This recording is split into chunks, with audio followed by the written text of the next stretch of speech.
Então, nós resolvemos começar, de fato, na hora, para que cada um tenha entre 10 e 15 minutos para fazer a sua exposição nessa mesa sobre Sociologia das Políticas Públicas e a gente possa contar, de fato, com interlocução interessante com o público depois, não é? De modo a, às 20 horas, mais ou menos, a gente conseguir fechar os debates.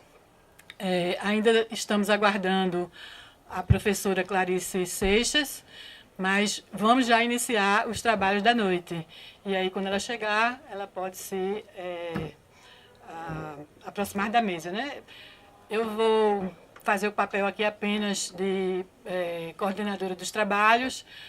Expliquei à organização que eu não era especialista nesse assunto, então aqui eu vou só, digamos assim, ajudar os colegas a conseguirem controlar o seu tempo e também organizar os debates depois das exposições, né?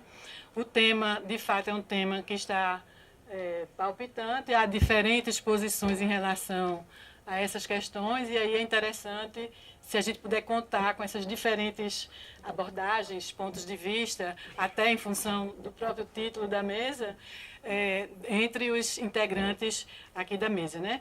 Nós vamos começar com a professora doutora Cristina Godoy Bernardo de Oliveira, que vai falar sobre politização do judiciário, questões morais e éticas. Ela é graduada em Direito pela Universidade de São Paulo, em 2006, e doutora em Filosofia do Direito pela Faculdade de Direito da Universidade de São Paulo, em 2011. É professora doutora de Filosofia do Direito, Inglês Jurídico e Instituições do Direito da Faculdade de Direito da Universidade de São Paulo, campus Ribeirão Preto, desde 2011. Tem pós-doutorado em Filosofia do Direito pela Université Paris 1, né, que é a Sorbonne, e também ela desenvolve pesquisas concernentes à propriedade intelectual desde 2015 e 2016 também, né? Então, com a palavra, a doutora Cristina Godoy, seus 15 minutos, as considerações. Olá, Olá, boa noite a todos. Primeiramente, eu gostaria de agradecer pelo convite para participar. Então, primeiramente aos organizadores da Abrage, em nome também do professor Fernando Rister, que gentilmente fez o convite. Também gostaria de cumprimentar a professora Virgínia Leal. É um prazer conhecê-la e poder compor uma mesa que presidida por uma professora tão ilustre, com um currículo tão interdisciplinar. Então, para mim é uma honra. E também gostaria de cumprimentar a todos os membros da mesa, o professor Márcio, que é um colega meu, lá da Faculdade de Direito de Ribeirão Preto, a professora Sandra, a professora Dani. Um prazer conhecê-los e compor esta mesa. Bem, a minha apresentação hoje consistirá em fornecer uma perspectiva filosófica no que tange à politização do Poder Judiciário, no que se refere à implementação de políticas públicas. No que se refere à questão concernente à politização do Poder Judiciário, podemos apresentar de uma forma generalista dois posicionamentos, né? Se a gente for colocar em dois grandes grupos, a gente coloca no primeiro grupo um grupo favorável à politização do Poder Judiciário como uma forma de efetivação da justiça social, e outro desfavorável, já que ao implementar políticas públicas, o Poder Judiciário está exercendo uma função típica do Poder Executivo, sendo que suas decisões vão impactar no orçamento público. Assim, para os que são desfavoráveis, se o Poder Judiciário fornece tratamento de saúde para alguns, deverá fornecer tratamento para todos. Porém, não há dinheiro suficiente, os recursos são escassos para assistir a todos. Caso todos precisem demandar ao Poder Judiciário tratamentos e medicamentos, não vai ser possível assistir e englobar todos os que necessitam. Então, os indivíduos que são favoráveis à politização do judiciário, principalmente no que concerne a implementação de políticas públicas pelo judiciário, identificam-se principalmente com os argumentos que a gente pode analisar no pensamento de Karl Engels. Pois, conforme este autor, o problema não é julgar empregando valores morais, valores sociais ou políticos, mas a tensão surge quando as decisões diversas são dadas para situações semelhantes num curto lapso de tempo, já que os valores não se alteram com uma velocidade muito rápida. Pois bem, Esta apresentação focará na questão relativa aos valores morais e políticos no âmbito do poder judiciário e apresentará novos pontos de vista que devem ser analisados ao trabalhar com esta temática. A minha proposta aqui não é resolver o problema ou falar se algo está certo ou errado, mas sim dar uma nova perspectiva para a análise desta problemática. Então, primeiro eu vou começar com a posição de Ingeborg Maus, que já havia mencionado que após o fim da Guerra Fria, aliás, não existindo mais a polarização do mundo, as sociedades ficariam órfãs, sendo que quem seria o grande doador dos valores morais dessa sociedade? O poder judiciário seria o grande doador para a construção de uma nova ordem social que estará sendo construída. Muito bem, na nossa perspectiva, ao se falar em sociedade, não em Estado, sempre estaremos tratando de um ambiente em que há a insatisfação dos indivíduos e a busca de resolução de valores antagônicos que imperam nessa sociedade. E por que isso? A sociedade moderna foi construída em um ambiente em que se supera as necessidades e consegue-se superar os obstáculos da natureza externa. O trabalho torna-se o elemento central desta sociedade, pois ele é universalizante, já que todos precisam cooperar para sobreviver e superarem o sistema que a gente chama sistema de necessidades. Por outro lado, o ser humano não se satisfaz apenas com o trabalho, pois ele quer marcar a sua individualidade, a sua personalidade naquela sociedade. A sua vida precisa ter sentido, e para isso o seu valor individual deve ser universalizante e valer para todos. Desse modo, a moral, que é tão questionada em decisões do Poder Judiciário, embora seja um elemento subjetivo, visa a universalização no âmbito da sociedade, para que o indivíduo manifeste a sua subjetividade e para que a sua vida faça sentido. Na sociedade reina a injustiça social, a desigualdade entre os indivíduos, a competição, a insatisfação intrínseca nessa sociedade, pois ela visa superar os obstáculos da natureza e satisfazer tão somente as necessidades naturais do indivíduo. Não há nada bom ou mal nessa sociedade, pois apenas existem os que se adequam à estrutura e os que irão confrontá-la. Apenas estar contra a sociedade não vai permitir ao indivíduo a sua realização, pois esse dependeria de se transformar em universal, ou seja, é necessária a adesão dos outros indivíduos. O indivíduo precisa encontrar aquilo que é a favor e transformar como valor moral que guia sua conduta e justifica sua participação na sociedade. Este valor moral precisa ser universal, porém, ele permanece subjetivo. A sociedade possui um grande paradoxo dos valores, que não são resolvidos pelos indivíduos e que causam mais insatisfação. Pelos princípios greco-cristãos, nós devemos considerar todos iguais e devemos apenas fazer aquilo que gostaríamos que os outros nos fizessem. Bem, o que vocês aprendem aqui na Faculdade de Direito desde o início? Quais são os princípios gerais do direito? Né? E aí tem aquela regra em latim, né? Iura precepta sunt haec, honesti vivere, altero non ledere, sum cuique tribuere. É esse primado grego-cristão, mas a sociedade, ela não se coaduna apenas com esses primados. A sociedade também, ela é construída nesse trabalho em que os indivíduos devem competir entre si. Eles devem se enfrentar e eles devem buscar satisfazer a sua necessidade, portanto, eles devem o quê? Superar os outros indivíduos para conseguir mais recursos para si. O indivíduo, dessa forma, deve defender essa moral greco-cristã, mas deve praticar os valores sociais para poder garantir a satisfação de suas necessidades. Como tornar a moral no discurso universalizante e como convencer os outros que deve ser praticado sem a praticar? Torna-se um dilema de todo indivíduo inserido na sociedade e por isso gera grande insatisfação. A sociedade promete ao indivíduo a satisfação da necessidade, desde que ele participe do trabalho, da luta com a natureza exterior. Segundo a sociedade, nisso consiste o seu interesse. Ora, é preciso ter necessidade para sentir esse interesse. A sociedade sabe que não tem nada a lhe oferecer além das suas satisfações. Consequentemente, ela deve alimentar nele a sociedade e substituir toda necessidade satisfeita por um a satisfazer ainda. Assim, a necessidade é ao mesmo tempo o mal a ser eliminado pela satisfação e é o motor do bem, da satisfação das necessidades, de um bem que não é verdadeiro bem, mas apenas a ausência de um mal, o que não é um verdadeiro mal. Para o indivíduo, o bem e o mal estão fora dessa sociedade. O indivíduo, dessa forma, busca liberdade na sociedade. Porém, essa liberdade não consegue ser absoluta. Logo, trabalha-se cada vez mais para poder ter mais tempo livre, para poder construir a sua individualidade e ser livre. Como é possível alcançar a liberdade e construir valores morais universalizantes dessa forma? Como adquirir sentido na vida? Novamente surge a insatisfação na sociedade. O ócio na sociedade moderna não é mais compreendido como um trabalho social em que você constrói a sua individualidade mediante a sua relação com o outro, ou seja, se doar para se conhecer e alcançar a felicidade. O ócio é tido hoje como fazer nada. Como o fazer nada permitirá a construção de uma individualidade razoável. Razoável significa o quê? Ser universal. Verificamos dessa forma diversos paradoxos na sociedade que circundam a dificuldade na construção dos valores. Chegamos a um ponto em que existem os que pregam, devemos ser nós mesmos.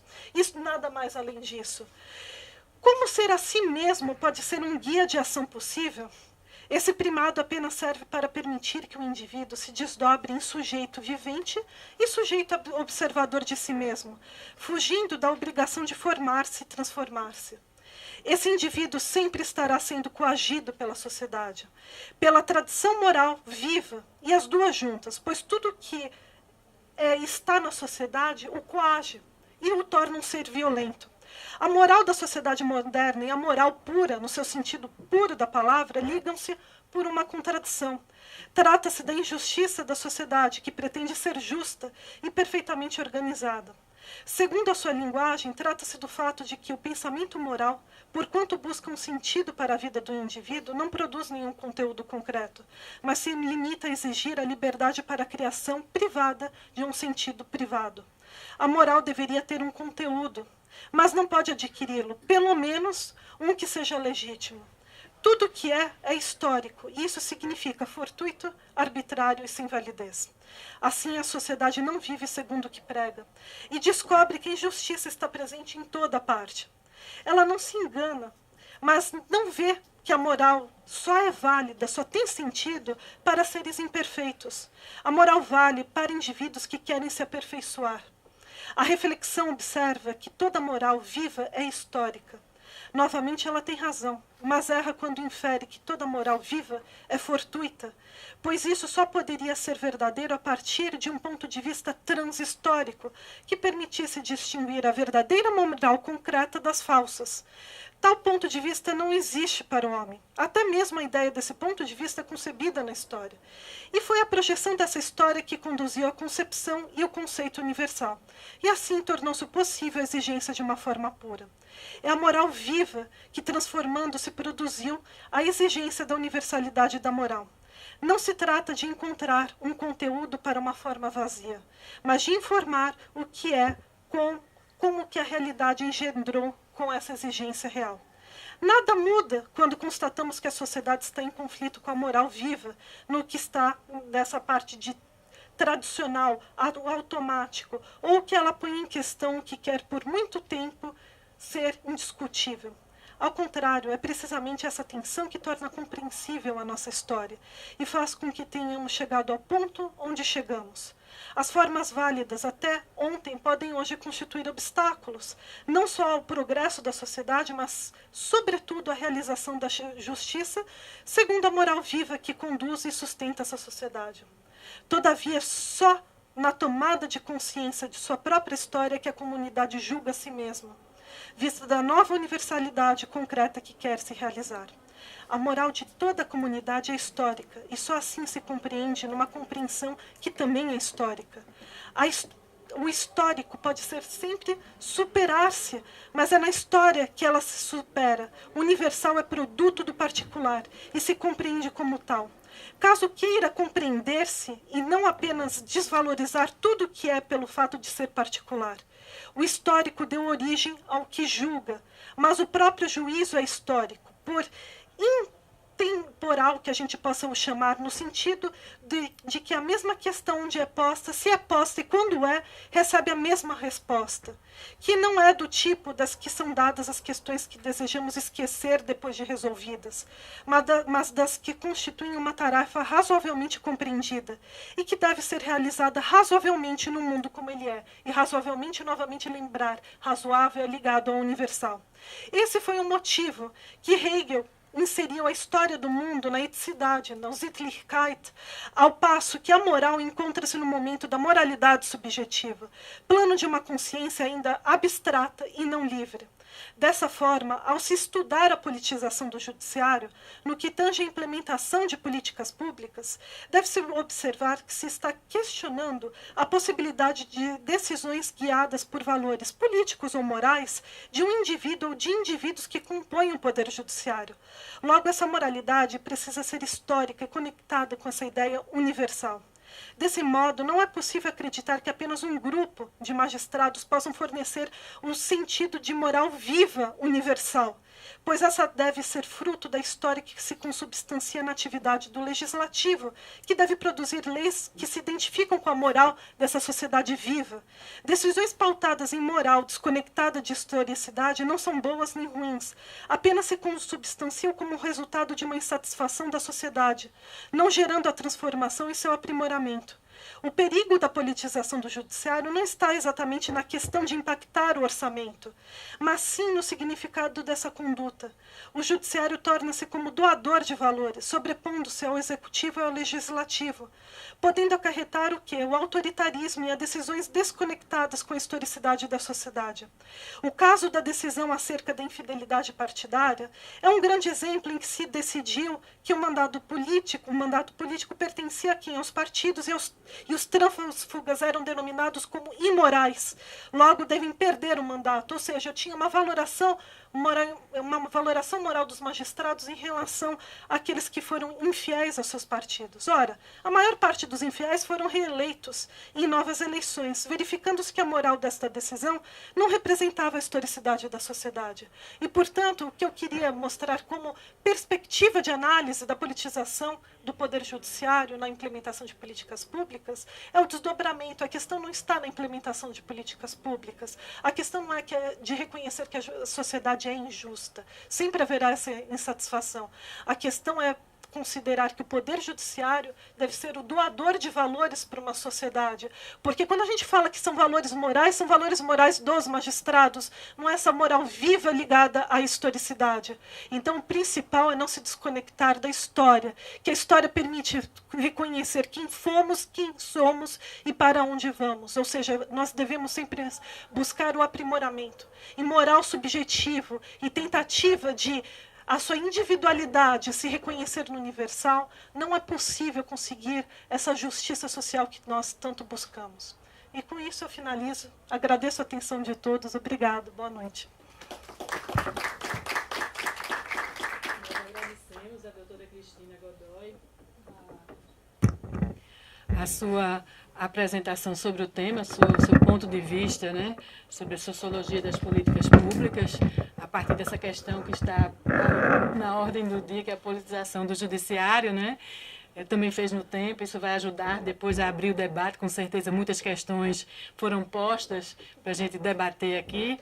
E aí eu passaria para o doutor Dani Rudnick, que falará sobre políticas públicas de segurança no Brasil pré-eleitoral, né? Ele é graduado em Ciências Jurídicas e Sociais pela Universidade Federal do Rio Grande do Sul, em 95, e em Comunicação Social e Jornalismo pela Pontifícia Universidade Católica do Rio Grande do Sul, em 91.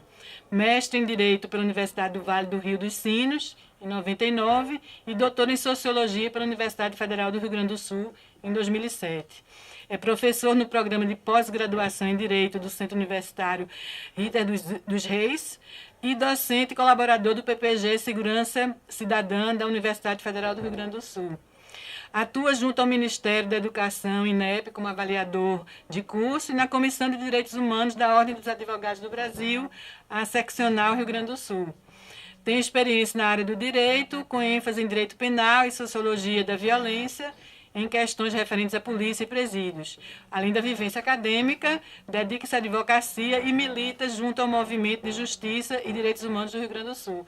Então, em nome da organização, não é, do nosso presidente, o Fernando Richter, a gente gostaria de agradecer já ter aceito participar dessa mesa, agradecer também aos que chegaram após o início dos trabalhos, e aí a gente está fazendo exposições com mais ou menos 15 minutos, para que possa, em seguida, a gente ter bastante tempo para estabelecer um debate profícuo sobre essa questão, né? Então, com a palavra, doutor Dani.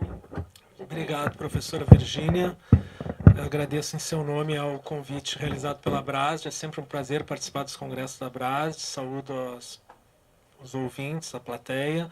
Saúdo o professor Márcio, a professora Cristina, a professora Sandra, todos presentes, enfim.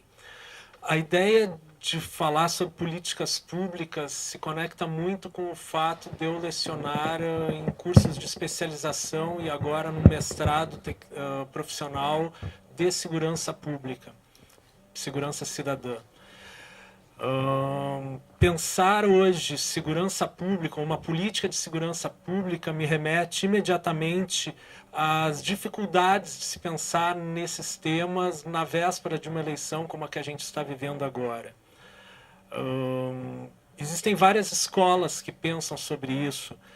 Eu posso resumidamente tratar de 5 delas. O direito penal do inimigo, do Jacobs, que trata algumas pessoas da sociedade como inimigas, aplica um direito penal sem garantias, um direito penal de guerra. Existe um movimento de lei e ordem, que é um movimento que endurece as leis, pensa que quanto mais penas, mais e maiores penas, melhor, mais segurança pública nós teremos.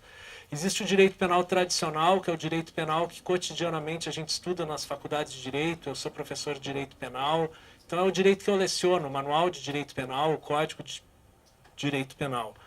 Existe a teoria das janelas quebradas, que pensa de uma forma mais sociológica na implementação de políticas públicas, evitando as incivilidades e evitando, em consequência, no que ela acredita, a diminuição da criminalidade.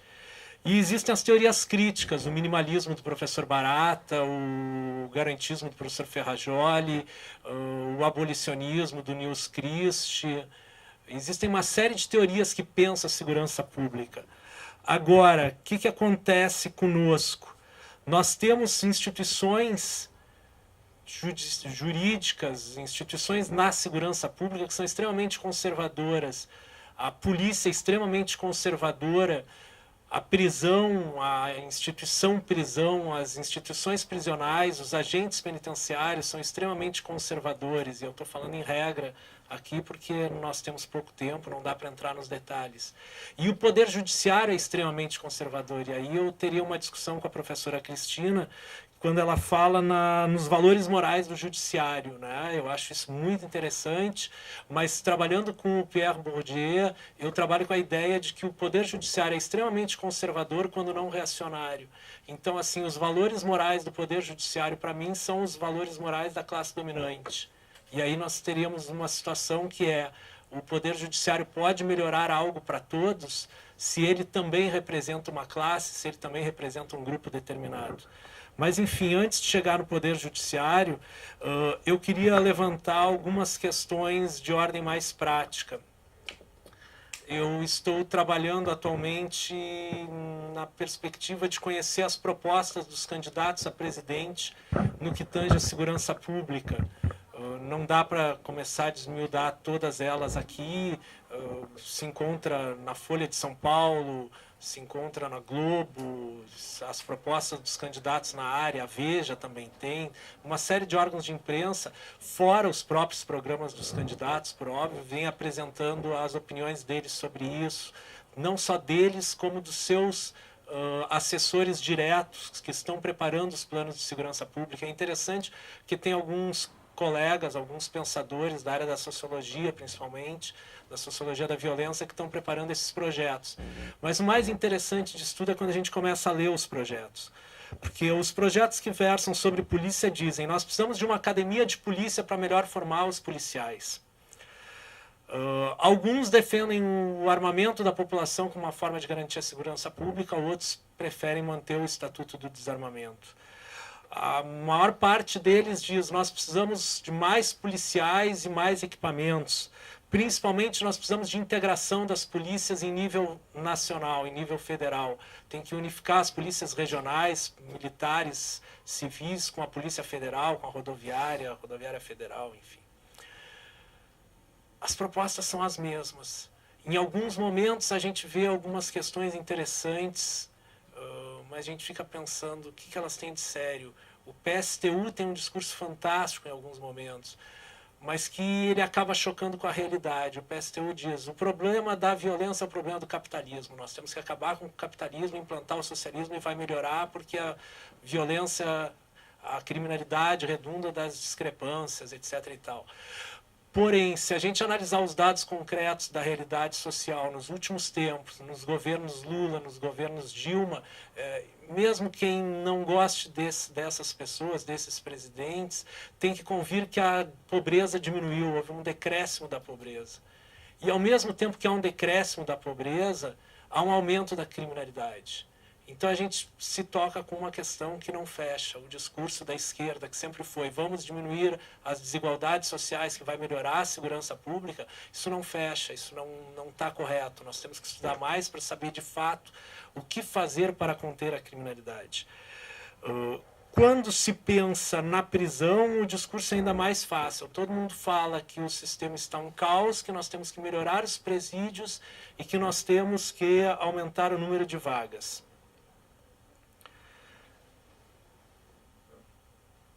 Ou seja, nós temos um discurso que é um senso comum, que vai do PT ao PSTU, passando por PSOL, passando por PSDB, por MDB, todos os partidos, até o do COIS, falam mais ou menos a mesma coisa. O que é uma desgraça se a gente for pensar em termos de estabelecer uma política de segurança pública a partir de uma base científica. Por quê? Porque, como eu disse para vocês, tem uma matéria muito interessante, se eu não me engano é no Globo, que trata não da opinião dos presidenciáveis, mas a opinião dos seus assessores diretos. E eles também retratam esse senso comum. Em momento algum há uma discussão sobre a questão de orçamento. Ninguém discute a questão do orçamento da segurança pública, de resto para área nenhuma, né? A gente não discute para a saúde, a gente não discute para a educação também. Não é um privilégio nosso da segurança pública. Mas é um problema sério quando a gente imagina o que fazer, como resolver essa questão tão séria. Além do que, todo esse discurso, inclusive o meu próprio discurso até aqui, tem um grave problema, que é: segurança pública não é um problema apenas e tão somente da polícia e dos presídios, do sistema prisional. Existe um ator que é o mais importante nisso tudo, que remete muito bem à fala da professora Cristina, que é o Poder Judiciário. Mesmo que eu não acredite no Poder Judiciário, eu percebo a importância que ele tem. E a cultura do encarceramento que nós temos é a base de todos os nossos problemas.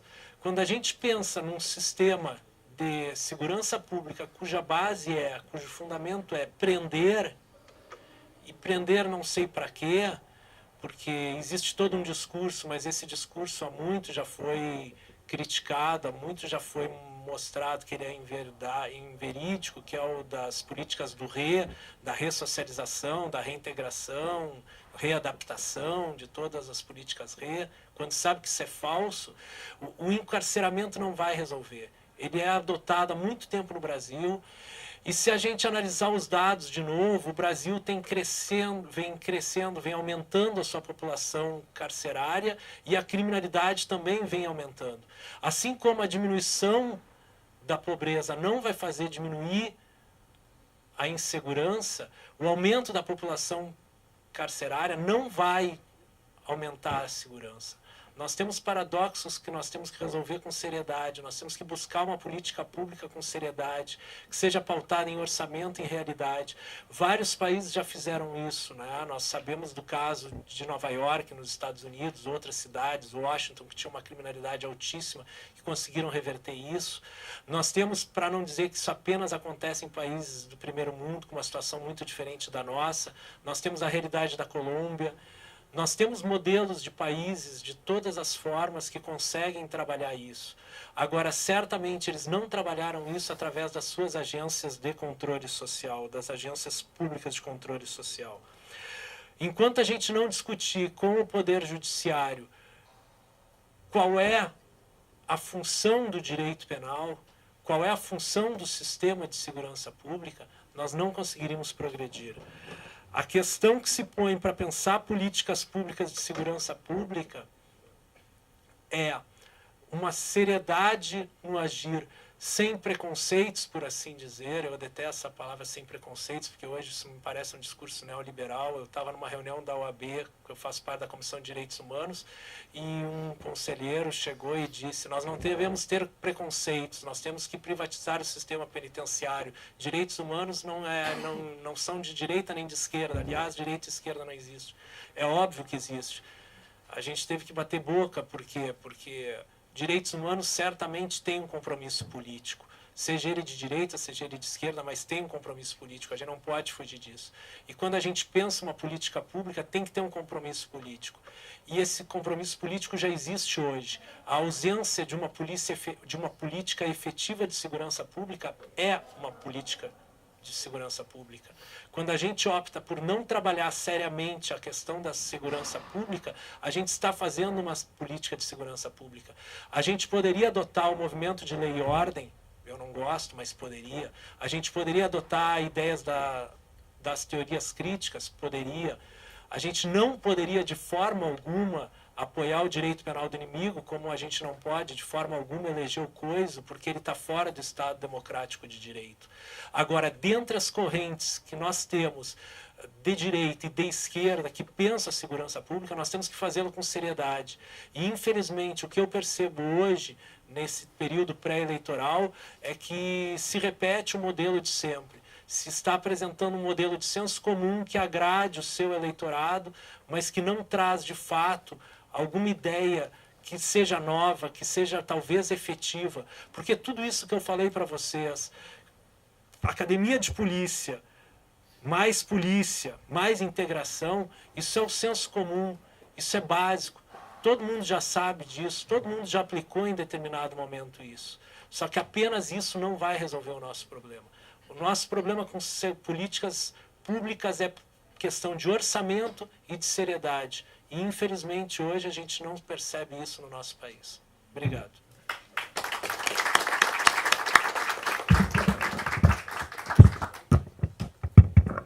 Agradeço ao doutor Dani Rudney, que é a brilhante exposição desse tema tão importante para a gente, justamente nesse período, né, que você escolheu para pré-eleitoral, né? A gente está precisando saber mais sobre essas questões e muito interessante a perspectiva dos paradoxos, né? Porque quem é leigo no assunto imagina entrar um pouco funcionando no senso comum, né? E aí vem esses dados apontando ou sinalizando claramente que não são as soluções, né?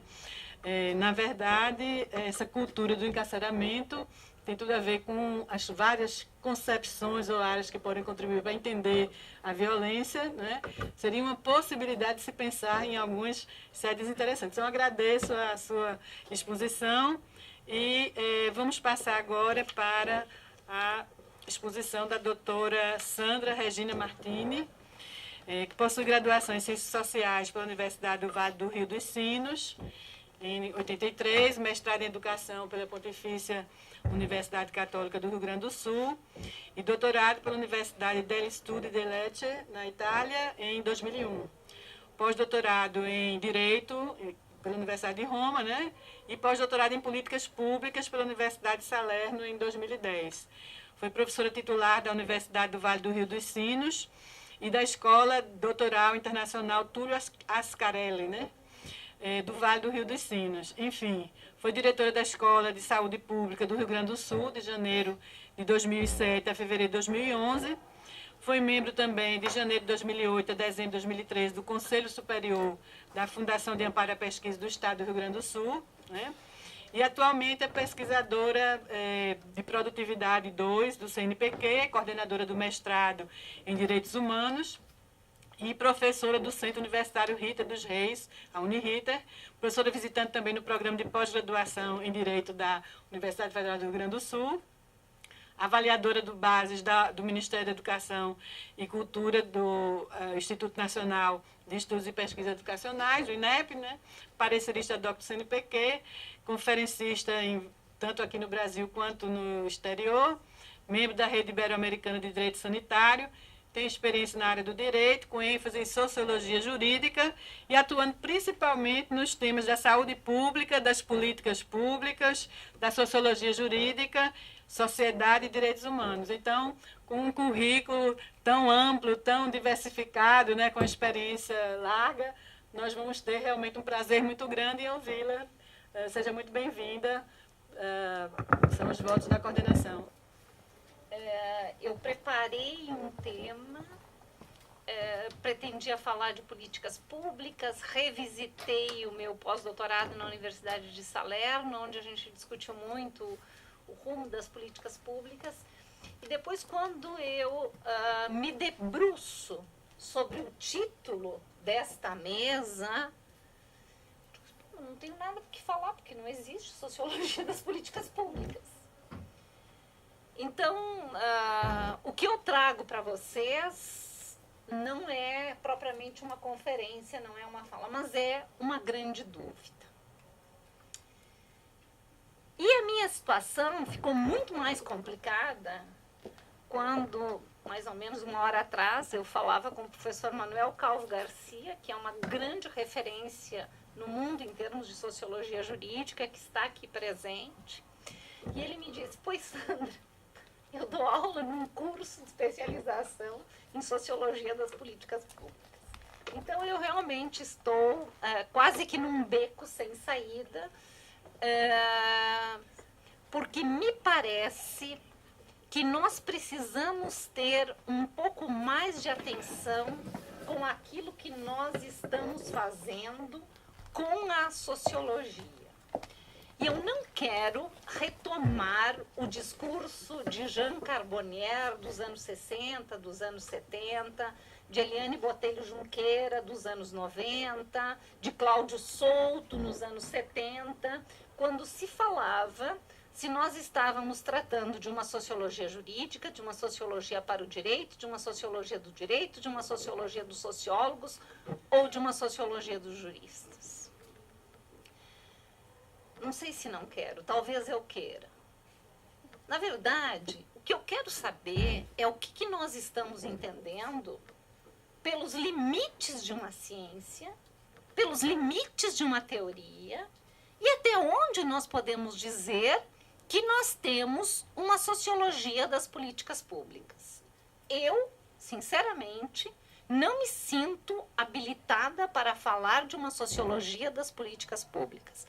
Mas eu me sinto muito confortável para dizer que a sociologia tem instrumentos teóricos e metodológicos para analisar as políticas públicas. Isso tranquilamente. Essa mesma dificuldade eu tive, tem uns 8, 9 anos, com a chegada do Mateu, eu recordei disso, quando se começou a falar em sociologia das constituições. Não? Que é até um livro do professor Febraio, que eu trabalhei na tradução junto com outras pessoas. Quando nós começamos a falar em sociologia das constituições, pensei, mas o que nós estamos falando? Porque o grande questionamento é, numa Constituição cabe tudo. Mas o que efetivamente uma Constituição constitui quando diz constituir alguma coisa? E até que ponto nós não colocamos na Constituição muito mais valores do que efetivamente direitos? E aí um tema interessante que tu abordas e que meu pressuposto teórico é diferente do teu, o que não tem nenhum problema, não, que não tem nenhum problema, muito antes pelo contrário, não. Mas eu não posso mais pensar que o direito tenha que decidir fora do âmbito jurídico, que o direito tenha que continuar decidindo com o código do sistema da economia ou com o código do sistema da política. Obviamente, aqui eu já estou partindo de uma matriz teórica que eu gostaria de falar para vocês, que é a teoria geral dos sistemas sociais. Mas eu fiquei muito intrigada com o tema sociologia das políticas públicas e fiquei pensando, e por isso eu pedi para falar depois, fiquei pensando, mas para onde é que nós vamos? Então, a primeira reflexão que eu gostaria de trazer é, nós temos uma sociologia das políticas públicas? Sinceramente, acho que não. Nós podemos construir uma sociologia das políticas públicas? Podemos. Podemos. Será que é necessária? Será que eu tenho que criar uma sociologia das políticas públicas, uma sociologia dos direitos humanos, uma sociologia do direito das mulheres, uma sociologia do direito das crianças? Quer dizer, qual é o nível de especialidade que nós estamos caminhando? É uma dúvida. Eu não tenho nenhuma certeza com relação a isso. Eu tenho preocupações. Para resolver esse meu problema, eu resolvi retomar algumas questões e gostaria de pontuar um ponto de vista muito rápido de um autor que nós esquecemos de estudar, porque também é bem difícil e chato, que é Simmel. E todos vocês conhecem, acho que todos vocês conhecem muito mais o livro Estrangeiro. Mas, sabe, ele me ajudou a refletir um pouco sobre a necessidade que nós temos do novo. E nesta sociedade, onde nós vivemos muito mais o espetáculo das ciências do que propriamente as ciências, acho que esse tipo de texto clássico nos faz refletir. Nos faz refletir o momento que nós vivemos. E eu comentava com o professor Manolo, nós não temos que nos preocupar com o Bolsonaro. Nós temos que nos preocupar com os vices. Porque a nossa tradição no Brasil é de assumir o vice. E quando nós vimos que o vice é muito pior do que o candidato à presidência, nós temos que aproveitar esse espaço para discutir direitos humanos, para discutir todas as nossas dúvidas, porque eu não sei se depois das eleições nós poderemos ainda discutir a possibilidade ou não da existência de uma sociologia das constituições, das políticas públicas, etc. e tal. Então, eu gostaria de fazer dois apontamentos somente a respeito deste autor, que eu acho que é útil a gente retomar e entender o que nós queremos com essa especialização e até onde nós estamos de verdade investigando um problema de pesquisa. Até onde nós identificamos o problema do problema para chegar numa determinada tese, não? Então, acho que Simmel tem algumas reflexões e eu gostaria de trazer de modo muito rápido e depois Simmel é, sem dúvida nenhuma, um dos autores que Luhmann acaba trazendo, ainda que de modo indireto, não. Gostaria de trabalhar um pouco, também muito rapidamente, com a teoria geral dos sistemas sociais. Que, de novo, hoje pela manhã e à tarde eu repeti isso, e não sei se alguém já estava nos grupos, mas assim, nós temos que entender qual é a função de uma teoria. A função de uma teoria é analisar a realidade. A teoria vai analisar a realidade. Não existe teoria boa ou teoria ruim. Não. O que vai modificar a realidade são os nossos atos e ações e a própria política pública, a qual vai organizar aquilo que nos mais diversos sistemas sociais nós temos uma determinada demanda. Então, quando eu falo qual é a função de uma teoria, não, a teoria não vai transformar a realidade. Então, quando a gente vê, por exemplo, nas conclusões das dissertações ou das teses, espero que a minha tese modifique a realidade. Santo Deus, quer dizer, se a gente pegar os bancos de teses e dissertações, a gente às vezes fica um pouco preocupado. Então, acho que Simmel pode nos dar algumas pistas para, eventualmente, pensar numa sociologia das políticas públicas. E ele vai dizer o seguinte: A razão pelo apreço do novo e pelo excepcional reside na sensibilidade pela diferença que há na constituição do nosso espírito. Qual é a diferença que nós estamos buscando numa sociedade que se apresenta indiferente para os problemas sociais? Quer dizer, quando o Dani coloca, não, nós reduzimos a pobreza, mas nós aumentamos os níveis de criminalidade. Qual é a diferença? O que está acontecendo? Não? Por que nós chegamos a isso? O que nossa consciência absorve, o que desperta nosso interesse, o que deve estimular nosso dinamismo, precisa, de alguma maneira, despertar do óbvio do cotidiano que habita em nós e fora de nós. E aqui eu acho que, se a gente levar a sério todos os escritos de Simmel, eu não vou ficar repetindo a teoria, nós vamos ter que pensar qual é o óbvio que nós estamos pesquisando. Qual é, de verdade, o problema da política pública. Mais do que isso, me parece que uma palavra que tem que estar no nosso vocabulário é a ideia da autorresponsabilização. Não sei se eu estou vivendo uma crise de idade pelo momento político que nós estamos vivendo, mas a gente tem que perguntar o que nós fizemos até aqui. Nós que fundamos, que lutamos pela inclusão do direito à saúde na Constituição, nós que lutamos por todos os direitos, nós que ensinamos direito crítico, nós que fizemos parte do movimento do direito achado na rua, do movimento do direito alternativo, da reforma sanitária, da reforma psiquiátrica. Daqui a pouco eu tenho 50 alunos em sala de aula e 51 vão votar no Bolsonaro. E aí nós nos perguntamos, o que está acontecendo? O que nós fizemos? Então, acho que uma palavra que poderia nos ajudar a pensar numa sociologia das políticas públicas é a ideia da autorresponsabilização. E aí, seguindo um pouco, ainda com Simmel, pensar um pouco nas dificuldades metodológicas de uma ciência ser, de fato, ciência. Porque aí nós vamos romper com uma ideia, e já entrando em Luhmann, que é a eterna separação entre sujeito e objeto. Quer dizer, hoje eu não posso mais falar na separação entre sujeito e objeto. Eu sou sujeito e objeto das próprias políticas públicas.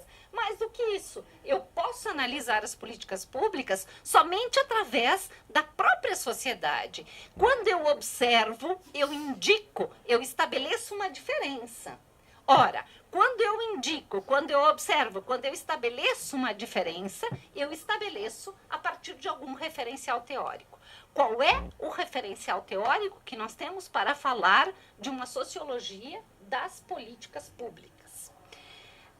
Me parece interessante ainda toda a reflexão que Simmel faz sobre o vácuo dos conceitos. Não? E aí a teoria sistêmica, de um certo modo, utilizando uma base transdisciplinar e construtivista, vai buscar na biologia, na matemática, na física, na própria sociologia, argumentos para esta reflexão. Quando eu observo, de que lugar eu estou observando? E quando a gente diz a teoria sistêmica parte da diferença sistema-ambiente, óbvio que outras teorias, a teoria marxista parte da diferença do capital-trabalho, Habermas vai partir do agir comunicativo, são teorias que se entrelaçam. Acho que uma outra palavra que tem que aparecer quando nós tratamos de política pública é a ideia da transdisciplina. Mas atenção, de novo, não é que tudo pode ser feito. Tudo pode ser feito, mas tudo tem uma limitação. Em que sentido? A transdisciplina é sempre a ideia de transgredir para uma outra ciência e integrar.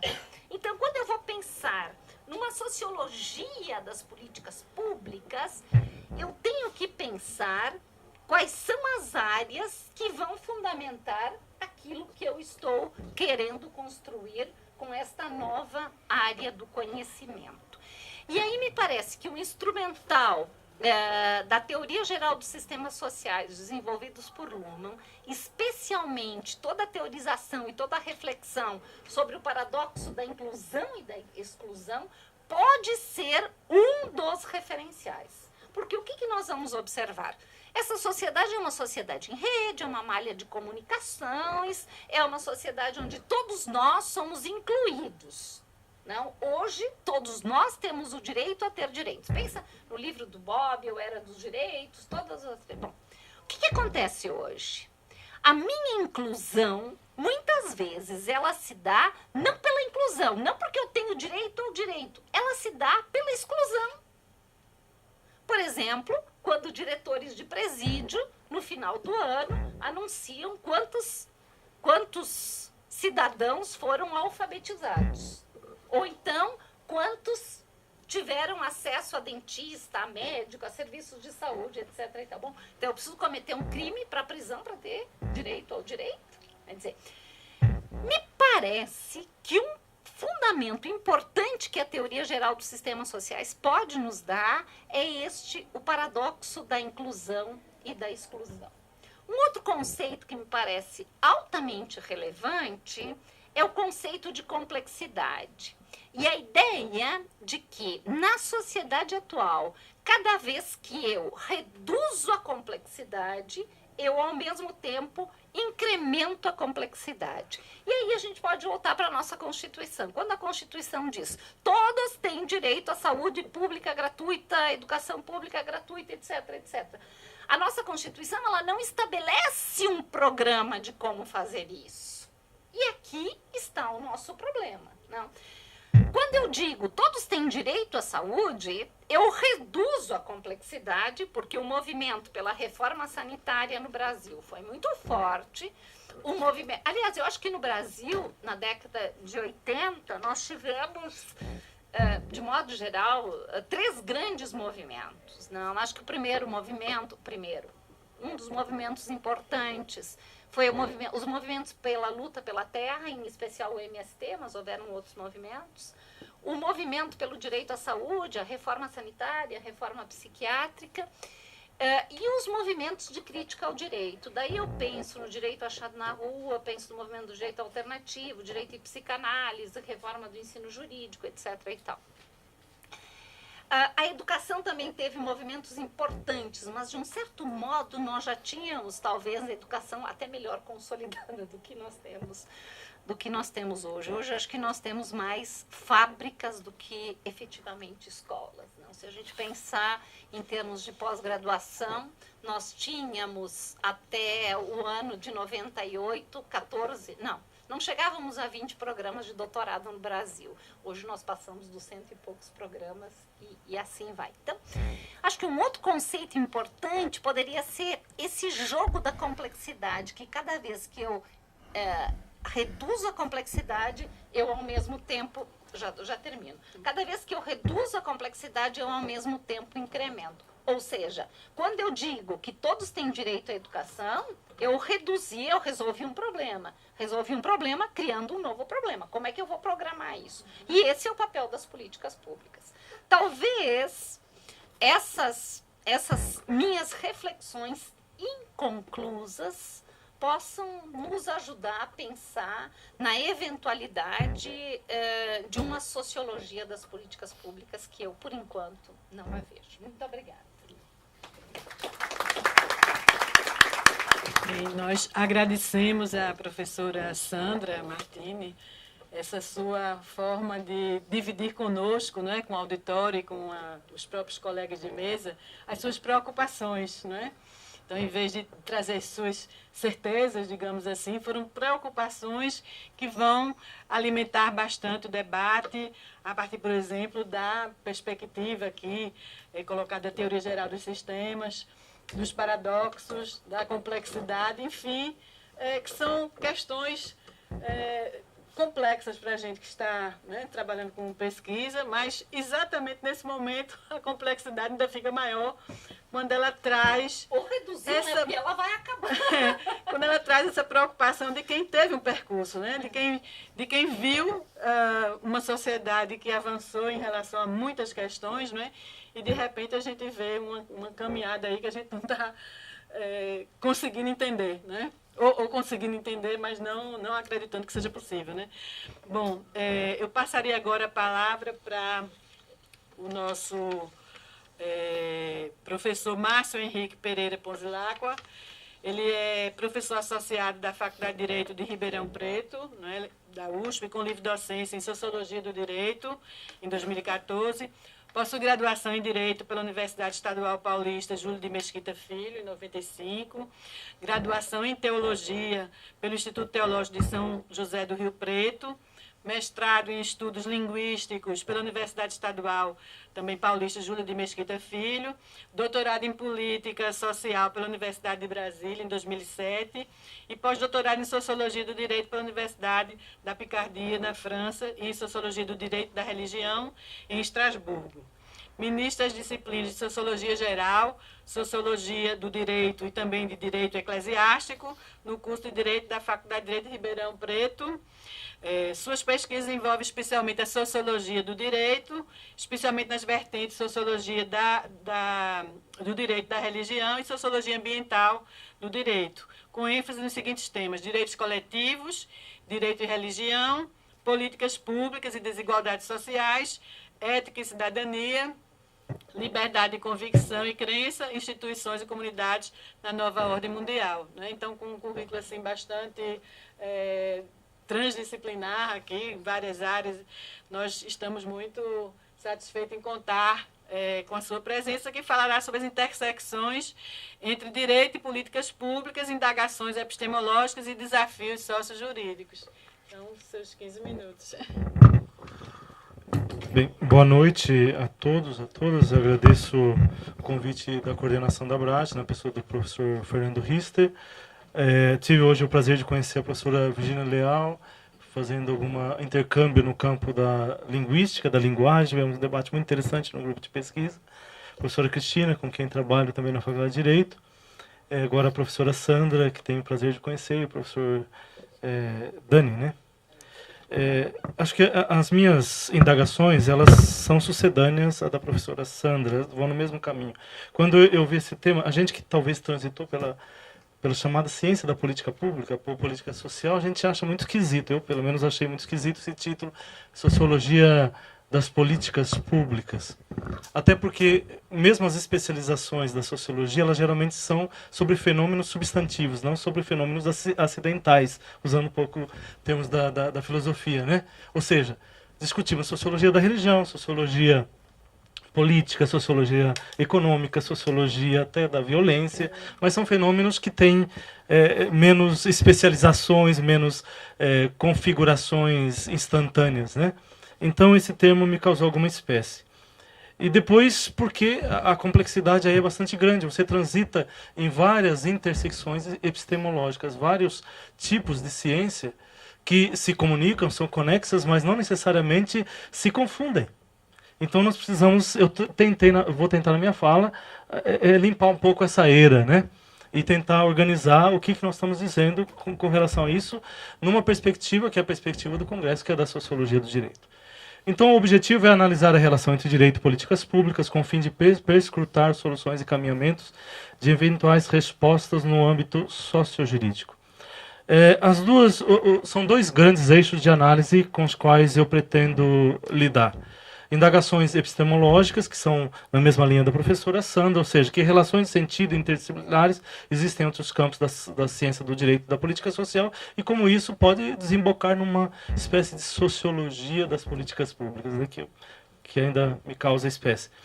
E depois as indagações sociojurídicas, que seriam os substratos sociojurídicos que justificam, explicam ou legitimam os liames entre direito e política social. Nesse segundo eixo, nós pretendemos usar aquelas sociologias com as quais eu estou mais familiarizado, embora não vão aparecer explicitamente os conceitos desses autores, mas implicitamente são os que eu estou usando, que é a sociologia do campo jurídico de Bourdieu e Desailly, né? e a Sociologia das Ausências e Emergências, de Boaventura Souza Santos. Essa discussão é fundamental para tentar compreender as questões de fundo, que mantêm em interação contínua e vínculos indissociáveis o direito e as políticas públicas, e quais as consequências para o debate da sociologia do direito atual, com a apresentação em linhas gerais de possíveis e eventuais encaminhamentos. Com relação à proximidade entre direito e políticas públicas, é interessante nós entendermos o que é a política social enquanto ciência, porque ela também é uma ciência, né? No inglês até existe o termo, né, policy. Ela se ocupa não daquele núcleo duro, que parece que um pouco a abordagem da professora Cristina vai nesse sentido, que são as discussões sobre as decisões, as deliberações, como se formam as decisões. Esse é o núcleo duro da ciência política. A política pública, ela reverbera isso. Ela está em contato, ela está em interação, mas ela não é necessariamente a ciência política. Por exemplo, na ciência política, o direito de decidir, a evolução do voto, participação democrática, os pleitos eleitorais, referendos, plebiscitos, partidos políticos, agremiações, participação política. Tudo isso é o âmbito da ciência política, mas não é o âmbito da ciência da política social. A ciência da política social se ocupa com a intervenção do Estado. Aí nós vamos pôr também um parênteses, porque hoje você pode ter abordagens de políticas pensadas na coletividade que não necessariamente são engendradas no Estado. Mas o Estado, ausente ou presente, ele se envolve nessas políticas, né? Então o Estado, a intervenção estatal no campo social é que é o âmbito da política pública. Então, pode-se pensar em políticas relacionadas à compreensão abrangente do conceito de público, tanto no destino como na origem das políticas públicas. Mas elas prescindiriam da noção de Estado? Suplantam-no? Parece que não. Mesmo assim, a ausência ou a presença do Estado acaba sendo elemento de investigação. Necessidade de interação com a ciência política, com as ciências do Estado, é óbvia. Ainda que não seja a mesma coisa, ela tem uma necessidade de interação. Existe uma sociologia assim qualificada no campo da sociologia das políticas públicas? Não é antes uma sociologia política, uma sociologia do Estado, né? O que se entende por esse termo? Talvez o professor Manolo, no debate, se houver tempo para o debate, porque eu estou vendo que só nós aqui vamos... Mesmo aí nós temos um problema de organização de política pública, né? O que se entende por esse termo? Não é uma banalização da ciência sociológica, toda abordagem social é sociologia. Esse gênero de abordagem que se fixa mais numa expressão objeto específico, políticas públicas, já disse, não parece estranha a ramificação sociológica que se ocupa com os fenômenos substantivos.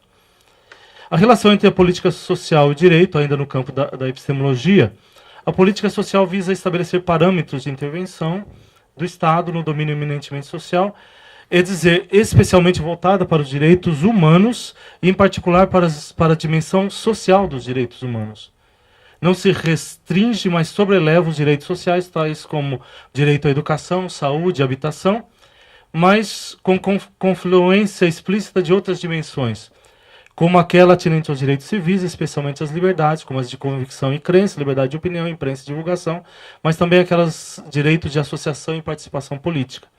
E, finalmente, atinge os interesses e direitos difusos, como o meio ambiente e o elemento de direitos urbanísticos. O que eu quero dizer aqui é que as políticas públicas têm que ser o máximo possível abrangentes, interconectadas. Elas precisam ter uma expressão de integração.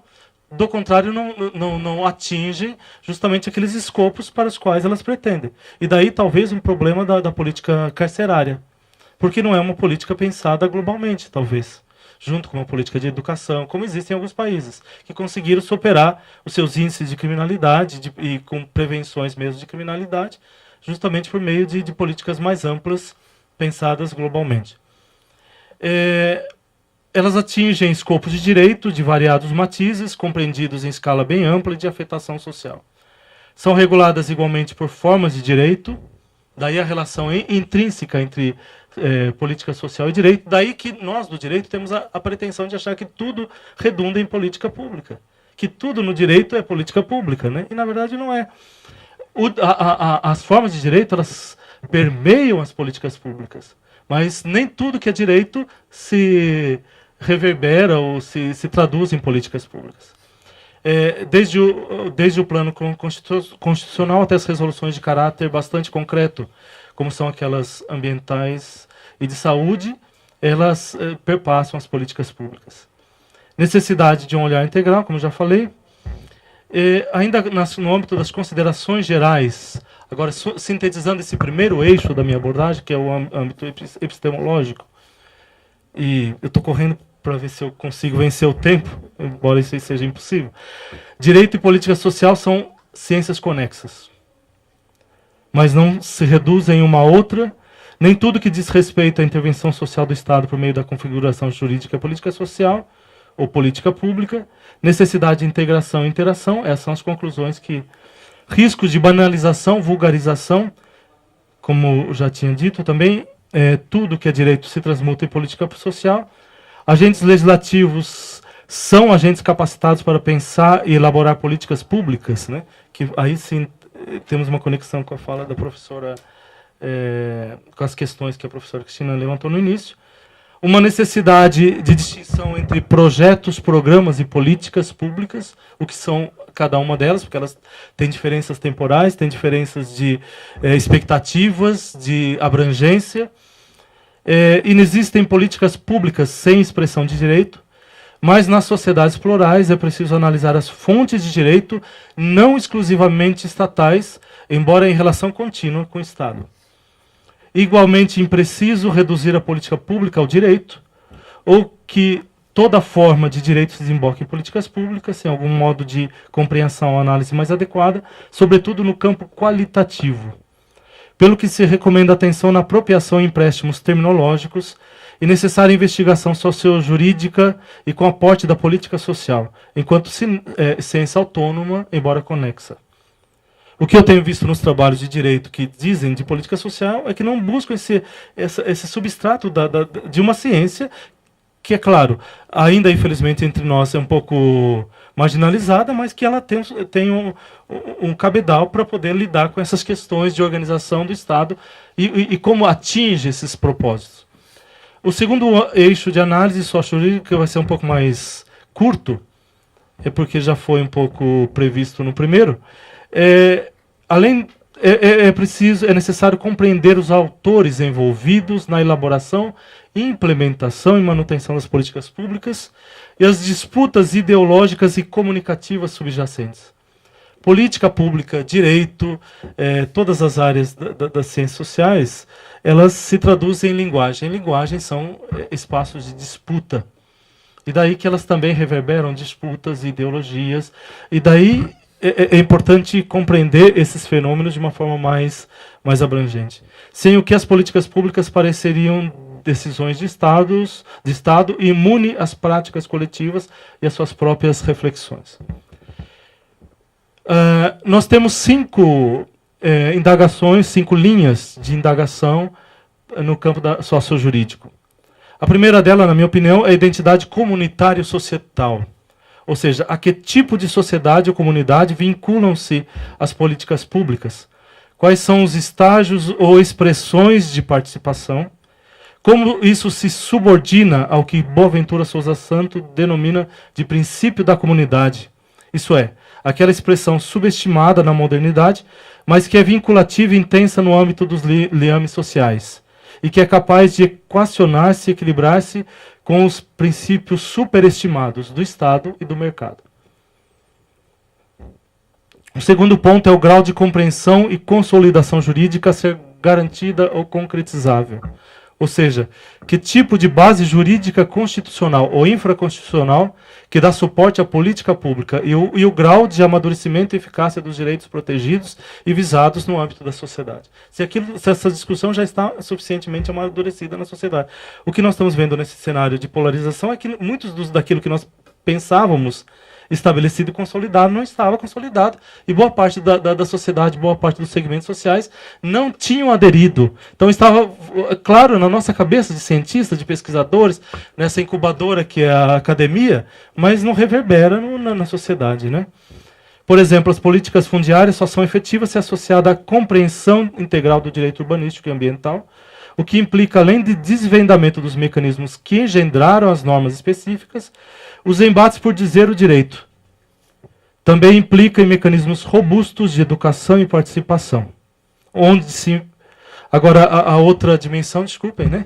Que é a terceira dimensão, dimensão econômica e orçamentária, que já foi falada pelos professores, mas onde se investe é reflexo das prioridades assumidas por aquela comunidade, por aquele Estado, por aquela sociedade.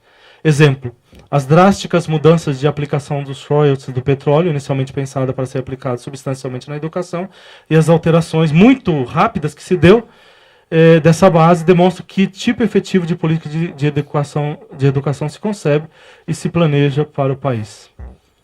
Política pública implica, agora o quarto ponto, e só falta mais um, viu? Estou terminando minha fala. Política pública implica horizontes de curto, médio e longo prazo, perspectiva de presente e de futuro. Política pública sem razoável planejamento, sem estabelecimento de metas adequadas, transliteradas em formas regulamentadoras, é fadada, por óbvio, à impossibilidade e ao insucesso. E, por fim, a última dimensão que se deve ocupar na reflexão sociológica das políticas públicas é a extensão e eficácia. A sociologia do direito é o âmbito da análise da eficácia das normas. Aí ela se encontra com a política social, que é a zona de averiguação dessa eficácia. As normas, elas vão rebater em políticas públicas, muitas vezes, né? Então, você pode perceber se aquelas normas são eficazes através de políticas públicas consequentes. No sentido de como o Estado age e intervém positivamente no plano social e as consequências efetivas para o andamento das sociedades, comunidades envolvidas e o atingimento das metas propostas no campo da eficácia. Quanto à extensão, em geral, políticas públicas globais, não seletivas, aí é um termo mais próprio de quem desenvolve política pública, são as mais indicadas, até porque acabam, ao final, a favorecer a todos. Por exemplo, políticas públicas de saúde, elas não devem selecionar o público, porque acaba o público mais que tem mais condições, ele acaba usando menos o serviço, mas e a qualidade aumenta para todos, não é? É o caso explícito do aprimoramento do SUS e de outras modalidades de política pública de saúde e educação.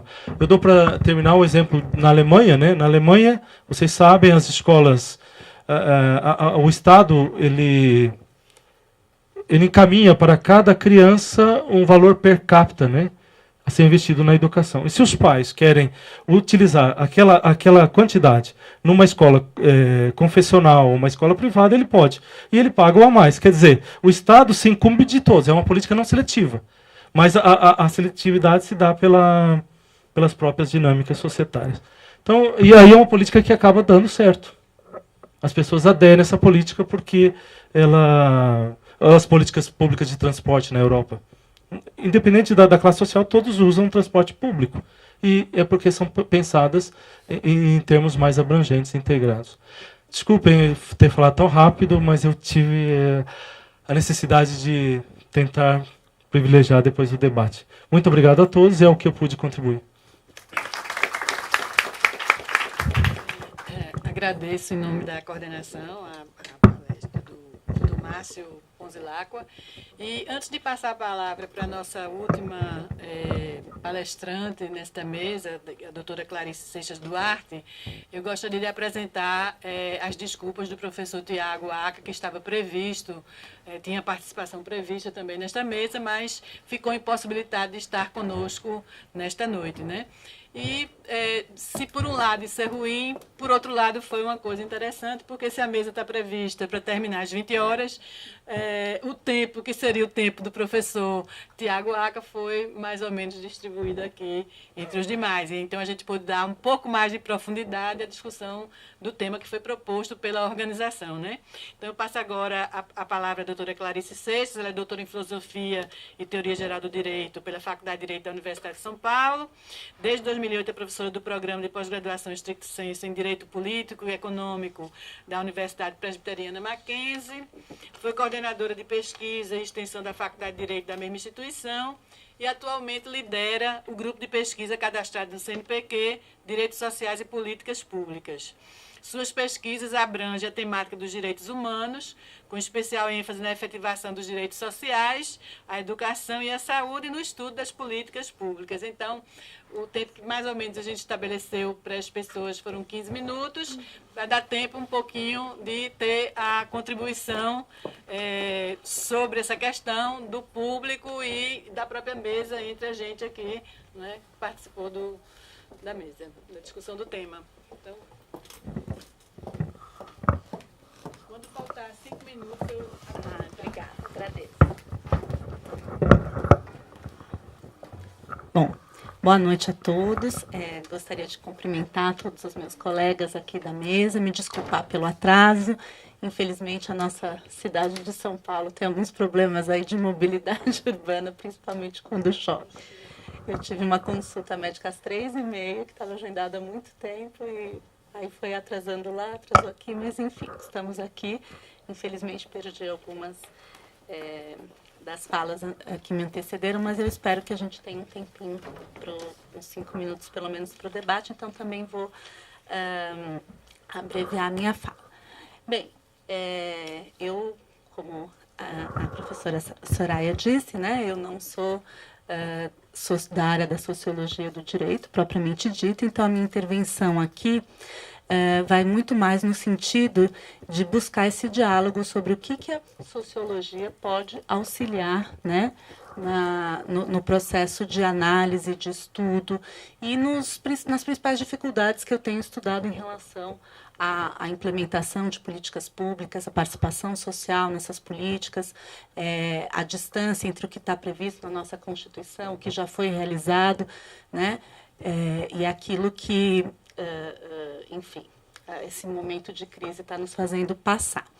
Então, antes de buscar, né, essas interlocuções, eu gostaria de fazer algumas reflexões apenas sobre o que eu estou entendendo como política pública a partir da perspectiva do direito, né? Então, eu sempre digo muito para os meus alunos que a gente, quando está estudando políticas públicas, nós estamos estudando uma matéria que vem da ciência política. Esse estudo, né, começou na década de 30, teve mais a profundidade a partir da década de 50, nos Estados Unidos e tal. E nós, a nossa contribuição, nós da área do direito, nunca vai ser, o objetivo é que nós não sejamos, né, pseudocientistas políticos ou mesmo economistas, estatísticos, sociólogos, ou seja, acho que vocês já abordaram um pouco essa questão da importância da interdisciplinariedade para analisar, estudar esse conceito de políticas públicas. Então, essa é considero um dos primeiros desafios, né? Como criarmos uma identidade própria para estudar esse conceito a partir do âmbito do direito, com a nossa formação, mas sem esquecer dessa interdisciplinariedade, desse diálogo interdisciplinar, sem o qual é impossível, na minha opinião, seguir adiante e ter um estudo profícuo dessa matéria. Então, eu parto do conceito da professora Maria Paula Dallari Bucci, aqui dessa casa, né?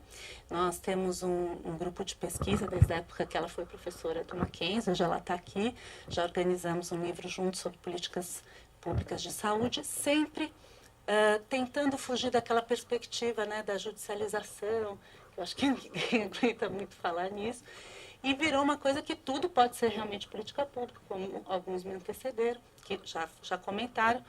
Então, uma das coisas que a professora Maria Paula fala, e que nos levou, inclusive, o título do livro sem querer fazer aqui propaganda, mas só dizendo que é na perspectiva do Poder Executivo que a gente está analisando. Em que sentido? No sentido de entender um pouco essa lógica, né? Por que se faz a política pública, como se faz, quem faz, enfim,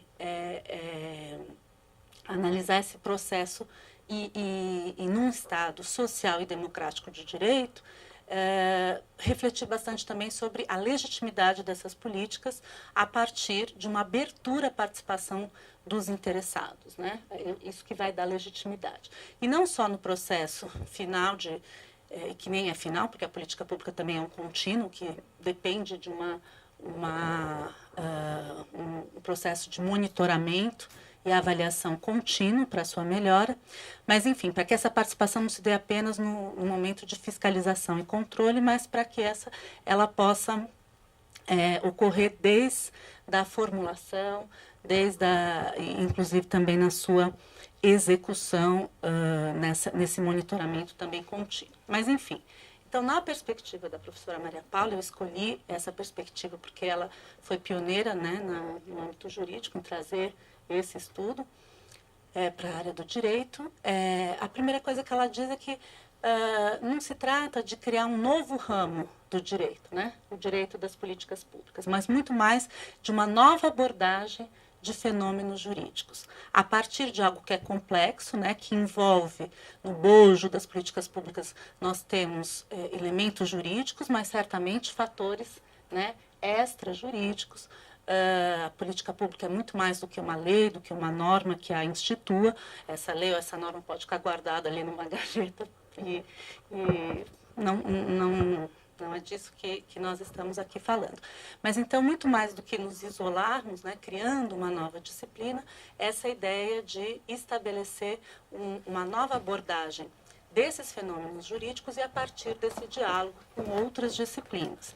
Para que a gente possa fazer, por exemplo, um diagnóstico, né, de uma determinada situação, quais são os grupos sociais, quais são as regiões do país que estão numa situação de maior vulnerabilidade, o que é considerar, né, a partir de que critérios eu posso considerar grupos vulneráveis que merecem um tratamento diferenciado a partir de políticas focalizadas e não meramente universais. Certamente isso depende de um diálogo, né, com aquele que estuda as políticas públicas sob a ótica da sociologia ou alguém das ciências sociais propriamente dito. Então, esse é um exemplo de como nós podemos entender essa relação. Mas aí uma outra observação que eu faço é que, a partir desse conceito, a gente só considera política pública aquilo que é de iniciativa do Estado, ou então que pelo menos passe pela sua chancela, neste conceito. Claro, existem outras formas de conceituar. Mas por quê? Porque o Estado é o que tem ele é o sujeito passivo, né, que nós dizemos em direito, mas é aquele de quem se exige, né, uma organização, a tal da racionalidade, né, que se espera da ação do Estado para realizar os diversos objetivos, os diversos direitos que estão previstos, né, na nossa Constituição, que é o mote aqui também do Congresso, esses 30 anos, né, da nossa Constituição, que exigiu bastante do Estado em termos de ação, né? Ela é uma Constituição, na minha visão, do Estado social e democrático de direito, mas um Estado social e democrático de direito que, por diversas razões, e aí mais uma vez esse diálogo com as ciências sociais, com a sociologia, pode nos ajudar a compreender, né? Então, a perspectiva aqui é de que os atores sociais têm um papel importante, mas quem tem a iniciativa, no sentido de ter a responsabilidade correlata ao direito, é o Estado. Então, nesse sentido, o estudo, né, de por que, como, por que e por quem as políticas públicas são feitas, ela já parte de uma perspectiva, né, delineada. E aí, como eu estou aqui já nos meus 5 minutos, as questões, né, que eu gostaria de pôr aqui para o debate, a partir dessa visão, né, são algumas reflexões a partir de um texto da professora Soraya Vargas Cortes, sua xará, e Luciana Leite Lima, justamente a contribuição da sociologia para a análise de políticas públicas. Então, ela levanta, né, pelo menos, ambas as autoras, 3 respostas, né, para essa indagação a respeito da contribuição que a sociologia poderia trazer para a análise de políticas públicas. E é isso que eu gostaria de discutir aqui com vocês. Principalmente, uma questão que me preocupa muito, que me incomoda bastante, que é a questão do auxílio que a sociologia pode oferecer para um entendimento de padrões estruturados de iniquidade social e política do nosso país, né? Então, o quanto a nossa Constituição, ou por meio da Constituição, por meio do direito, é possível chegar a transformações estruturais da sociedade a partir dessa perspectiva ou dessa percepção da naturalização das desigualdades, né? Que é uma coisa cultural do nosso país. A naturalização do racismo, a naturalização de vários fenômenos, né? Que não apenas perpetuam, né? Reproduzem essa desigualdade, como também a aprofundam. Então, eu acho que nesse aspecto é fundamental a gente pensar nesse diálogo para que a gente possa, muito além do direito, embora o direito...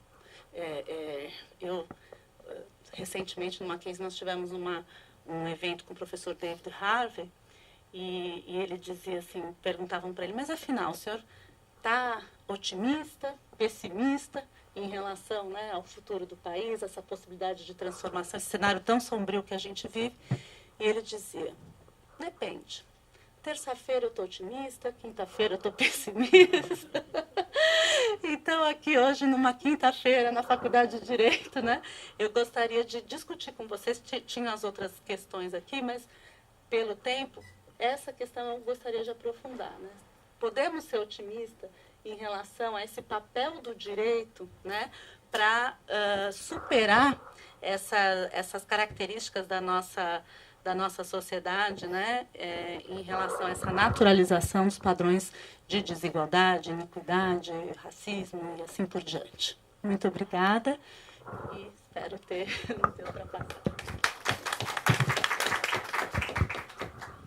Bem, gente, nós estamos quase com o tempo estourado. 5 minutinhos só, mas eu acho que não faz sentido, a partir de tantas exposições diferentes sobre o tema que foi dado pela organização, né, a gente sair daqui sem fazer o nosso papel, que é dialogar com a mesa, né? Eu acho que estabelecer esses diálogos e até trazer mais questões, né? Acho que a gente deve sair daqui sempre com a sensação de que estamos saindo maiores, porque crescemos com as interrogações que vão ficando, e não sair menores porque esvaziamos no sentido das certezas, não é?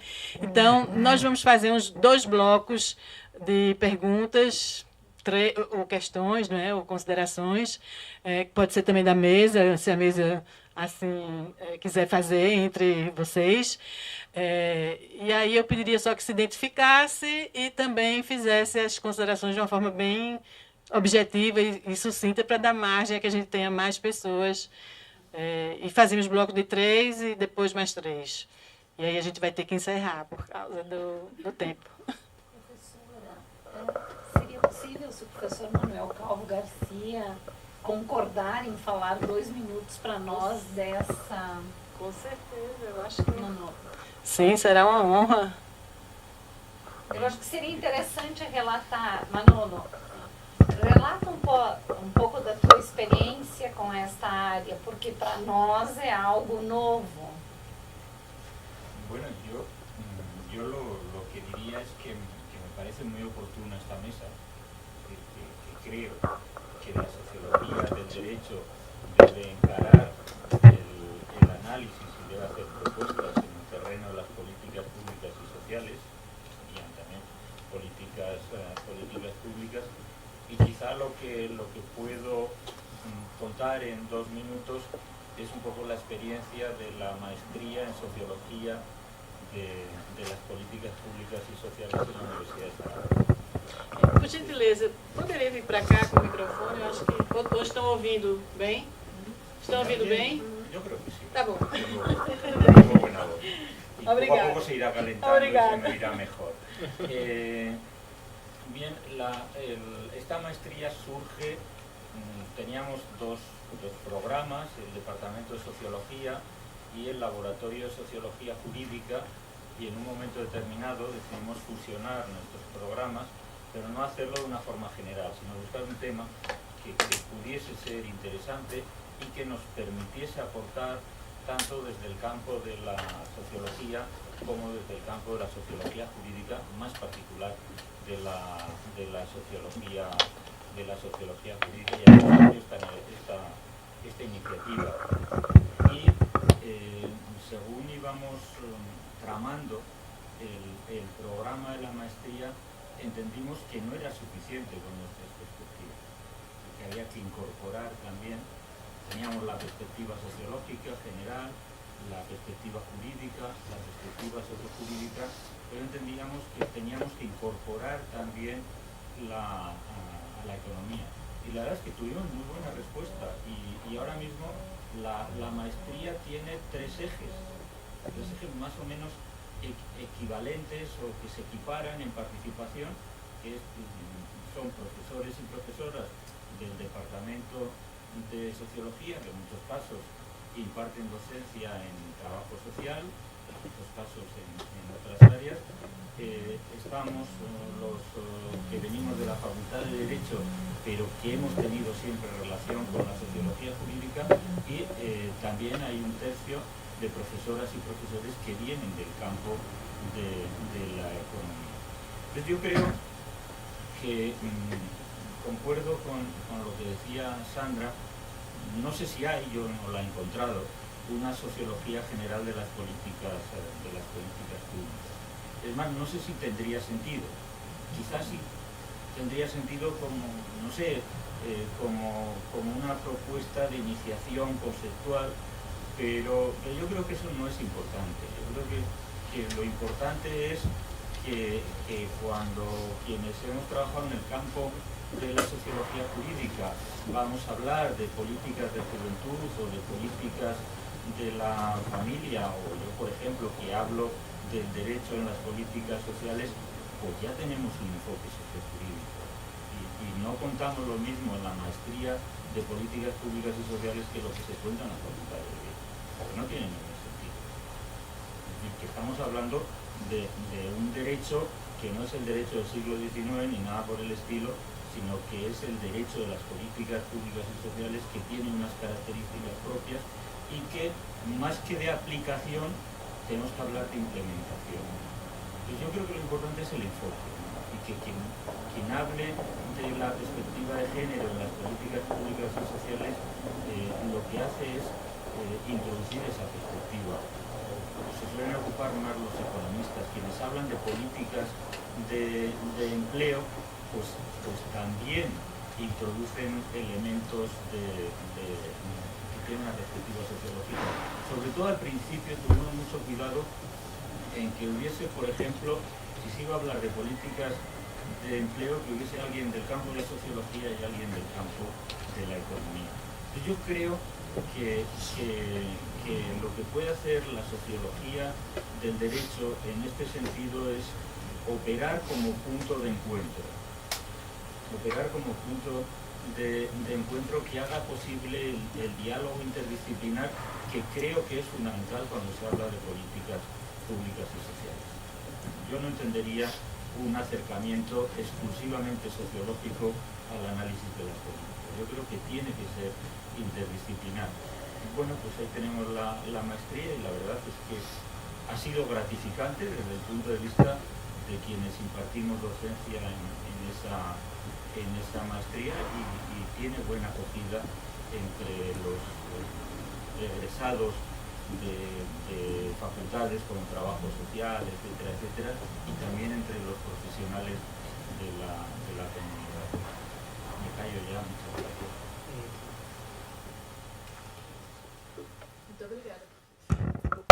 Muito obrigada, professor.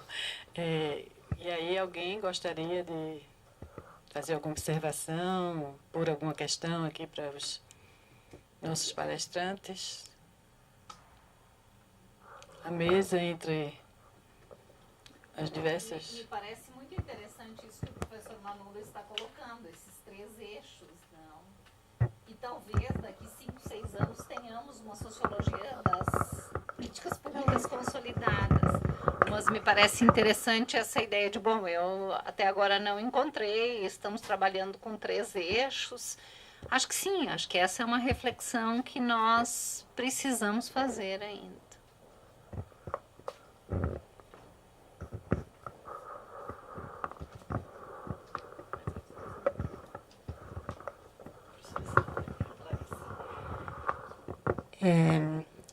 Eu assisti a uma palestra da professora Celina Souza, analisando a questão do momento em que, aí no caso, a ciência política está em relação ao estudo das políticas públicas, né? E ela acabou concluindo que, enfim, hoje existe, né, se consolidou essa sub-área, né, na ciência política, o que me parece que talvez na sociologia ainda, pela conversa que a gente ainda está buscando essa consolidação, mas aí ela elenca alguns trabalhos que têm sido feitos e algumas, talvez, lacunas, ela chamava, né? Por exemplo, de uma análise das políticas públicas mais de baixo para cima, a questão do papel da burocracia, tanto na implementação das políticas públicas, enfim, e alguns temas também que já foram até tratados de maneira quase que excessiva, né? Então, eu gostaria de ouvir da mesa, assim, que tipo de reflexões estão faltando, né, nesses trabalhos, e talvez o que já está em excesso, e para onde que nós estamos caminhando.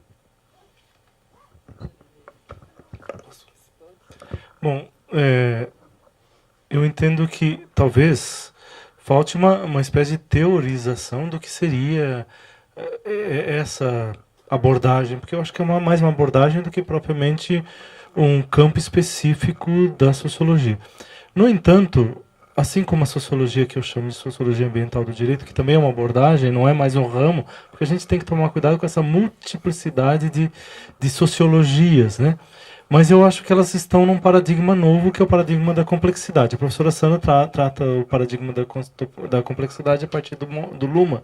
Eu lido mais como ramo, mas que tem um diálogo, e ali você tem um paradigma novo e que busca compreender os fenômenos com a humildade de quem não conhece tudo de dentro de uma fronteira científica ou disciplinar, né? É essa sensação que eu tenho, só queria fazer essa contribuição. Então é algo que está sendo engendrado, mas só que na prática nós já lidamos muito no sentido da aplicação, da análise das políticas públicas, talvez sob a perspectiva da aproximação da sociologia do direito, ou mesmo da ciência do direito e das políticas públicas. A gente faz muito isso. Agora só precisamos, acho que, criar, robustecer essa área fronteiriça, né? Eu me sinto muito confortável nas áreas fronteiriças, até prefiro, porque como eu transitei por tantas disciplinas, eu acho que ali tem muito no sentido da criatividade e do fomento ao novo, né? E que realmente também pode propiciar novas análises com a complexidade do momento que nós estamos vivendo. Deixa eu passar aqui para a Cristina. Professora Cristina.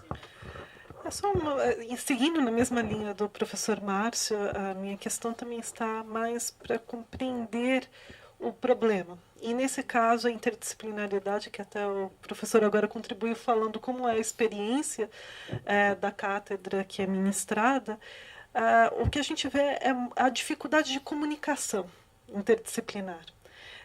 Nós temos economistas, temos juristas, temos filósofos, sociólogos, mas na hora de conseguir trabalhar o problema de uma forma conjunta e dar uma unidade à resposta, é aí que nós enfrentamos o problema. Então, quando nós nos perguntamos e falamos de um problema complexo, na realidade, principalmente, a gente passou primeiro por um momento de divisão da ciência, né? Cada um se especializando em pontos. Agora a gente está no momento que a gente necessita juntar tudo que foi estudado e de forma muito especializada, e aí agora a gente perdeu essa forma de como conseguir conectar as linguagens e conseguir conectar tudo que foi trabalhado. Então a gente está nesse momento de reunião das partes, e ao mesmo tempo estamos com dificuldade de fazer essa reunião. Como fazer? Então seria mais a minha visão em relação a esse problema.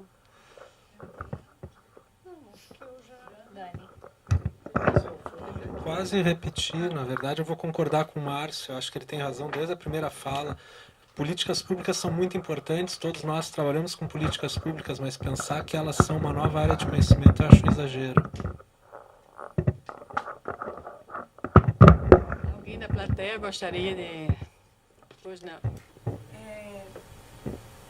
Falando em política pública, e todo esse contexto que acho que a mesa colocou tão bem, eu queria saber se tem alguma reflexão que a gente possa fazer em relação à participação e controle social nas políticas públicas.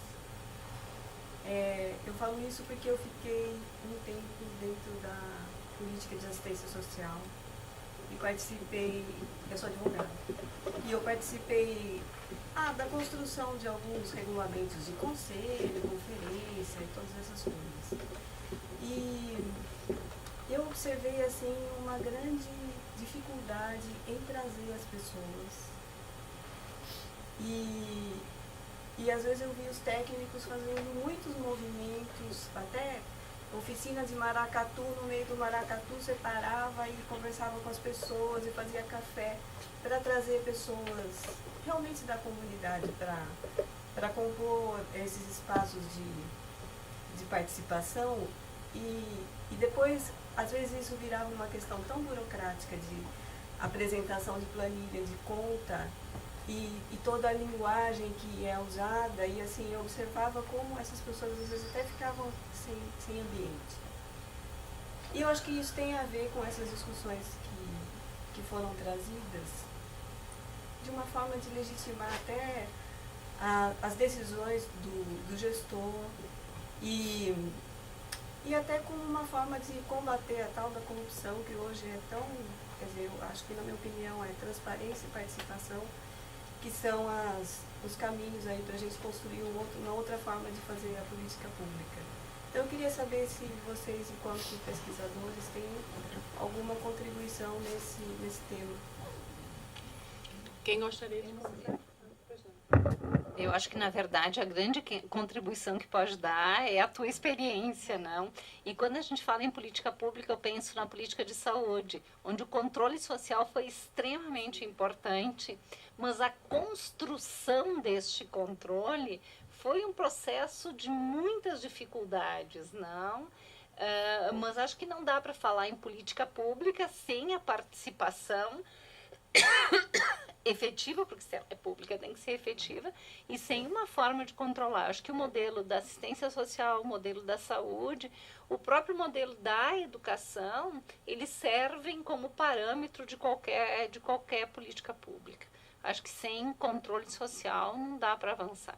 Quer dizer, é o cerne da própria ideia da democracia, não? Tem toda uma dificuldade da gente colocar em prática.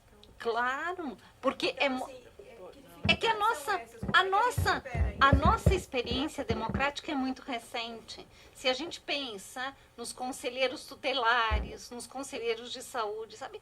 Tudo foi construído com muito sangue, suor e lágrimas e com muitas dificuldades, não?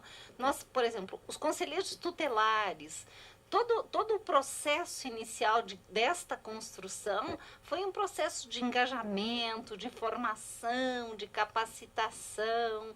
E tudo que nós queríamos, quem trabalhou neste período, era que estes conselheiros se transformassem em agentes de transformação social. E eles acabaram se tornando vereadores, deputados estaduais, deputados federais, senadores, etc., etc., o que não significa que isso é ruim. O problema é como a questão foi instrumentalizada. Mas acho melhor ter isso, correr esse risco do que não termos, não? Porque a gente volta àquela velha ideia. Quem controla o controlador, não? Agora, se eu tenho um nível de democracia, eu posso questionar isso e os rumos que estamos levando. Acho que não dá para pensar em política pública sem a participação. Especialmente em países como os nossos da América Latina, onde a nossa experiência de democracia é muito recente, não? E onde nós depositamos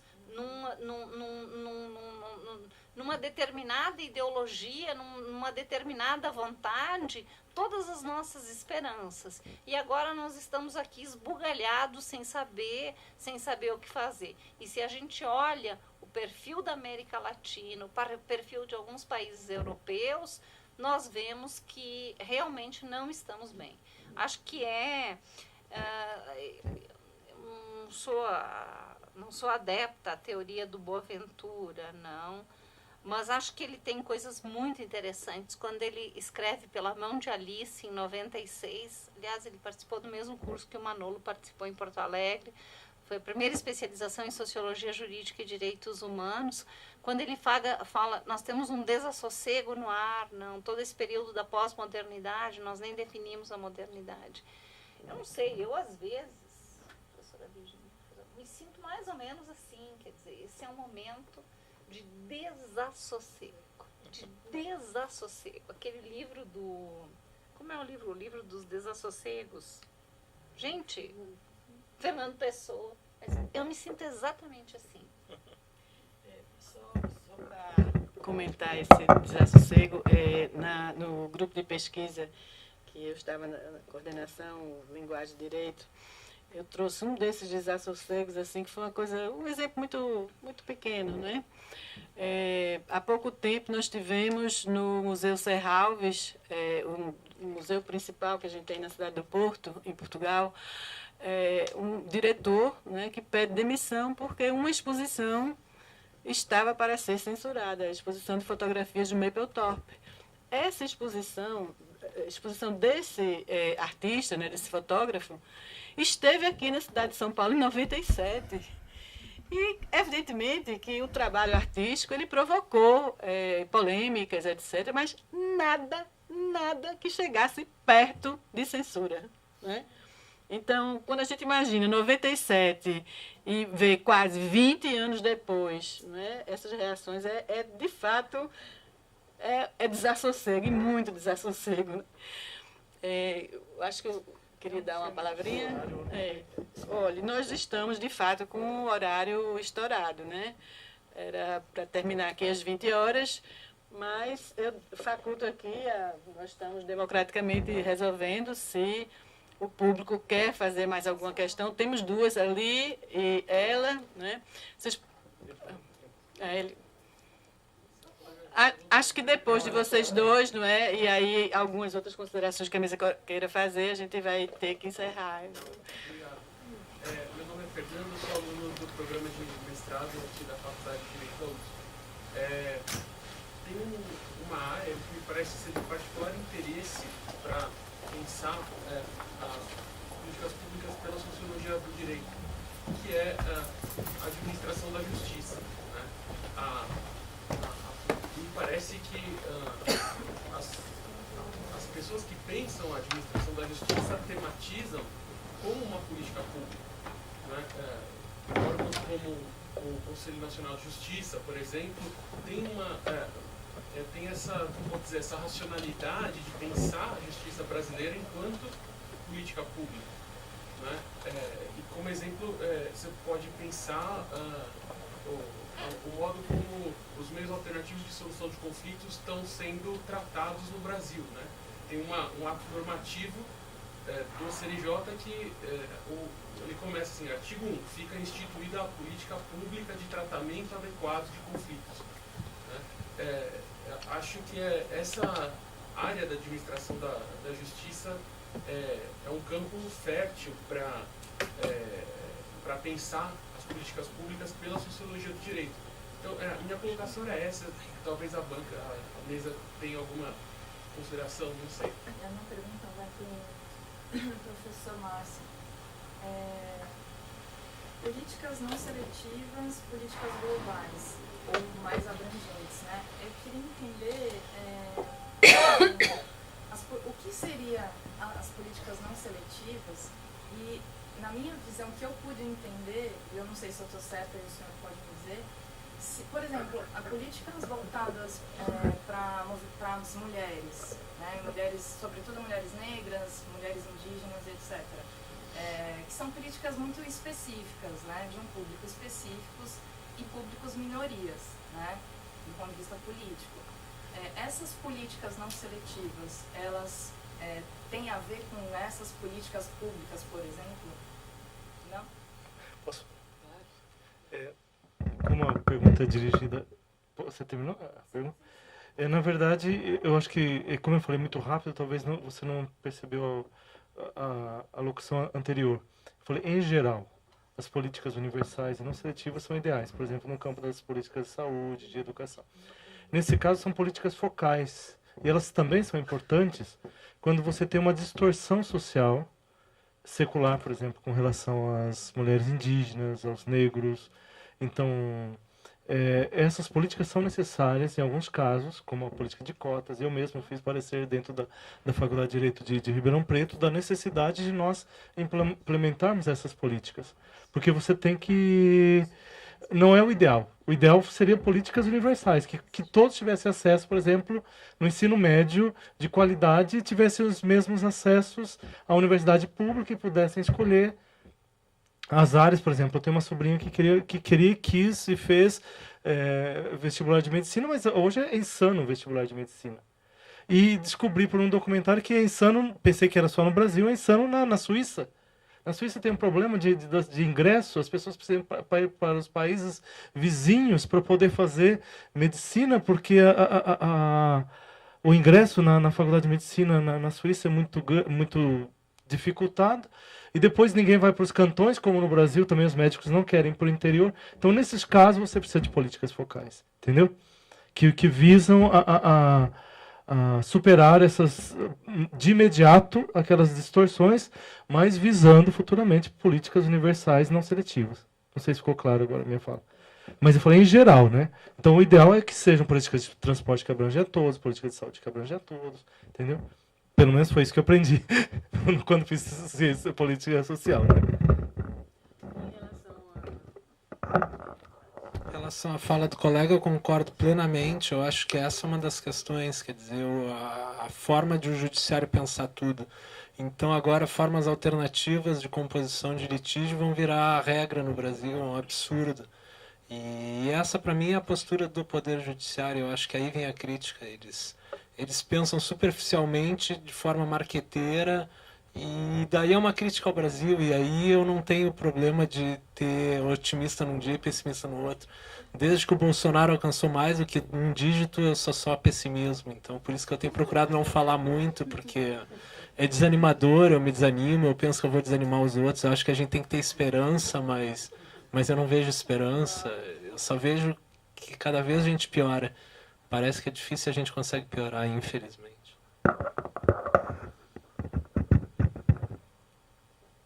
Não sei se tem mais alguém do estrangeiro aqui, eu sou o Manolo, vai levar uma impressão nossa, que nós estamos em crise profunda.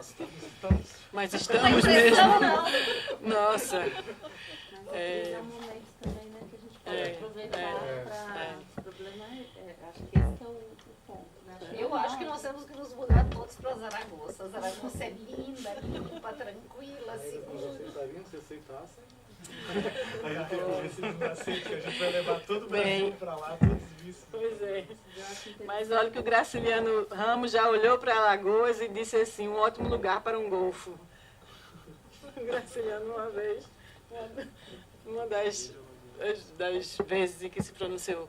Bem, eu gostaria, mais uma vez, de agradecer a participação dos nossos palestrantes dessa mesa, né? Foram palestrantes muito bem escolhidos pelo Dr. Fernando Richter e equipe.